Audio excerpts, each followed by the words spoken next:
थांब, इतकी घाई कशाची आहे तुला? ज्या उत्तरासाठी तू तळमळतोयस तेच उत्तर देण्यासाठीच मी आज इथे आलो आहे. आधी तू शांत हो आणि माझ्याकडे बघ.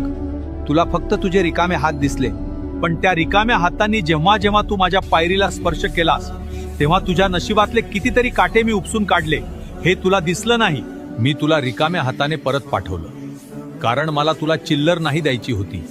मला तुझी पात्रता इतकी वाढवायची होती की त्यात माझं यश मावेल. जर मी तुला पहिल्याच दिवशी सर्व दिलं असतं तर आज तू माझ्या दारात नसतास. तुझे पाय मातीला लागावेत, तुला माणुसकी कळावी म्हणून मी तुला इतके दिवस फिरवलं. पण आता तुझी परीक्षा संपली आहे, कारण आता मी जे देणार आहे ना ते सावरताना तुझे हे 2 हात सुद्धा अपुरे पडतील. धीर धर, तुला फळ गोडच मिळेल. आणि एक गोष्ट लक्षात ठेव, सदैव श्री स्वामी समर्थ नावाचा जप करत राहा. भिवू नकोस, मी तुझ्या पाठीशी आहे.